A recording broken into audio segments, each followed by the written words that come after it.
Oke, assalamualaikum warahmatullahi wabarakatuh. Saya Ustadz Muntaha.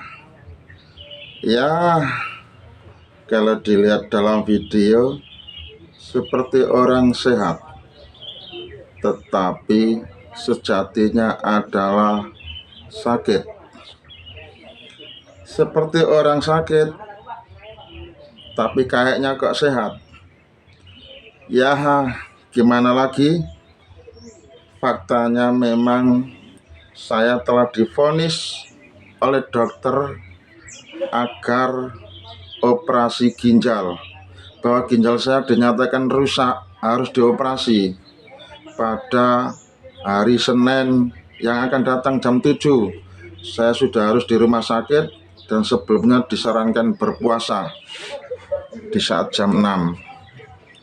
Nah, dalam penantian operasi saya disuruh banyak beristirahat, tidak boleh dipaksakan beraktivitas yang berat.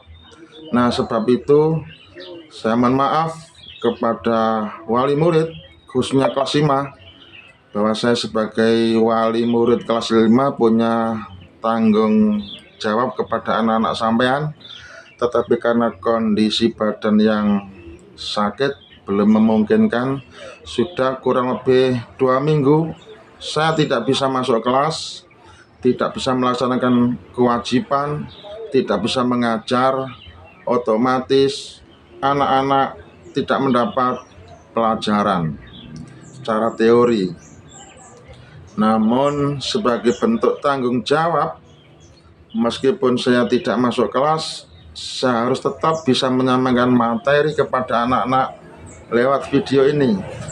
Nah, untuk itu setiap ada video pembelajaran yang kami share di grup, jangan dianggap tidak penting. Itu adalah amat sangat penting agar dicatat soalnya seperti apa, jawabannya seperti apa. Karena itu ada satu instrumen, ada satu kepastian, pasti akan ditemukan anak-anak soal tersebut di saat ujian semester sumatif akhir semester tahun ini. Minimal ya diberi semangatlah saya, ya diberi ucapan terima kasih atau dijempol atau apalah. Yang penting tidak dilihat saja, ya biar semangat. Karena membuat proses video seperti ini itu juga tidak sembarang orang, juga tidak sembarang guru. Kalau tidak terbiasa berpresentasi di depan kamera, biasanya orang itu kurang pede. Tetapi karena ini saya sudah terlatih, maka memberikan materi di depan kamera seperti ini amat sangat pede dan terpercaya. Langsung pada masuk materi, bahwa pelajaran bahasa Indonesia ini sudah ada kisi-kisinya. Kisi-kisinya sudah saya share di grup, dan pembuatnya bukan saya. Pembuatnya adalah dari Guru MI Almuniro Ujung Pangka, yang membuat guru dari Ujung Pangka Almuniro. Tetapi soal itu nanti akan dikerjakan seluruh siswa sekecamatan Ujung Pangka, termasuk siswa kami yang ada di Desa Ngembo. Karena kami sebagai gurunya, guru bahasa Indonesia di kelas 5 MI 4 Ngembo, maka saya bisa memprediksi soal yang bakal keluar berdasarkan kisi-kisi tersebut. Nah, ternyata setelah saya pelajari dalam kisi-kisinya, bahwa soal bahasa Indonesia untuk kelas 5 besok yang akan keluar adalah soal tentang sinonim. Tentang antonim. Anak-anak juga sudah pernah saya ajak belajar tentang apa itu antonim, apa itu sinonim. Bagi yang cerdas, insya Allah masih ingat, tidak lupa. bahwa sinonim itu sama dengan persamaan kata, sedangkan antonim itu sama dengan lawan kata. Nah, yang ditampilkan, yang dikeluarkan dalam soal nomor 3 untuk mapel bahasa Indonesia kelas 5 ini adalah masalah antonim, masalah lawan kata. Kira-kira kata yang diujikan kepada anak antara lain adalah kata kecil. Kecil. Yang kedua adalah pendek. Yang ketiga adalah lemah. Yang keempat adalah kurus. Masing-masing kata ini anak diharapkan punya kemampuan bisa mengetahui perihal antonim daripada kata tersebut atau lawan kata daripada kata tersebut. Maka perlu kita pahami bersama bahwa kecil antonimnya berarti besar. Iya kan? Namanya lawan kata. Kecil antonimnya besar. Itu tidak bisa dibantah oleh siapapun, pasti setuju. Yang kedua adalah pendek. Kata pendek antonimnya atau lawan katanya adalah tinggi. Saya kira ini juga memaknai antonim yang sangat tepat dalam kata pendek ialah tinggi. Berikutnya yang ketiga adalah kata lemah. Saya kira kata lemah antonimnya adalah kuat. Jadi kebalikannya, antonim itu kebalikannya. Lemah kebalikannya berarti kuat. Dan yang keempat adalah kurus.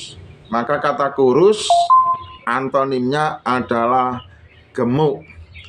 Inilah materi bahasa Indonesia tentang antonim.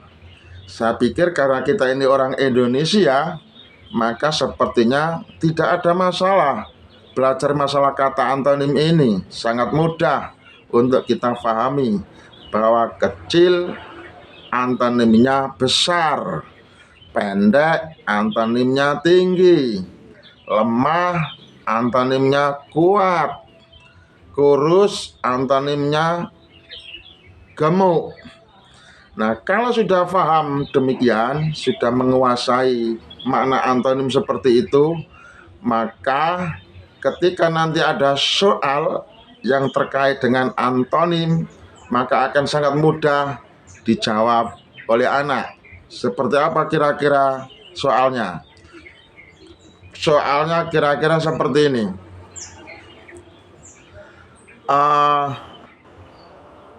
Kata tinggi antonimnya adalah titik-titik. Itu soalnya seperti itu. Saya ulang, soal bahasa Indonesia nomor 3 masalah antonim. Bunyi soalnya seperti ini. Kata tinggi antonimnya adalah titik-titik. A, kecil. B, pendek. C, lemah. D, kurus. Mana jawaban yang benar? Karena yang ditanyakan dalam soal adalah antonim tentang kata tinggi, maka berarti jawaban yang tepat untuk dipilih adalah pilihan yang B, ialah pendek. Artinya bahwa kata tinggi itu punya antonim pendek. Jadi lawan kata daripada kata tinggi adalah pendek.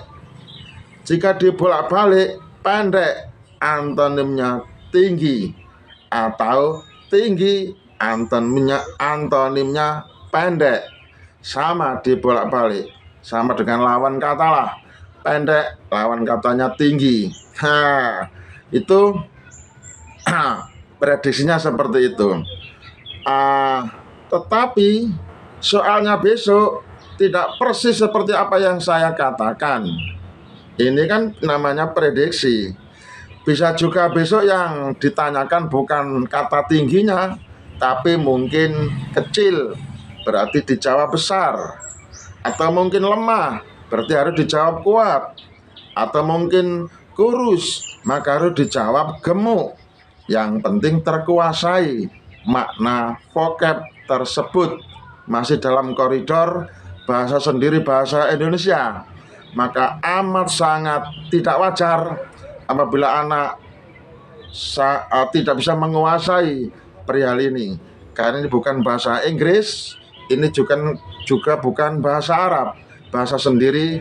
Insya Allah anak-anak pahamlah. Nah, saya pikir itu penjelasan soal nomor 3 dalam kisi-kisi yang sudah diterima Bapak Ibu wali murid, ialah bahwa yang nomor 3 membahas tentang makna antonim sebuah kata dalam bahasa Indonesia. Maka dalam gambaran saya, kata tinggi antonimnya adalah pendek. Kata gemuk antonimnya adalah kurus. Kata besar antonimnya adalah kecil. Kata kuat antonimnya adalah lemah. Kata tinggi antonimnya adalah pendek, seperti dalam soal yang saya contohkan. Oke, mantap. Itulah cara saya menyampaikan materi di luar kelas, karena saya memang belum bisa masuk kelas. Maka materi ini akan tetap tersampaikan kepada anak. Tolong wali murid di rumah membina, membimbing, menjembatani, mendorong, memberi motivasi agar anak tetap semangat belajar seperti gurunya. Walaupun keadaan sakit, masih saja semangat belajar seperti ini, apalagi yang sehat. Catat soal nomor 3 tentang antonim. Seperti itu. Semoga bermanfaat. Jangan menyerah, apalagi putus asa. Jangan kemana-mana, tetap tonton videonya. Selamat belajar dan salam apa adanya, bukan ada apanya. Wassalam.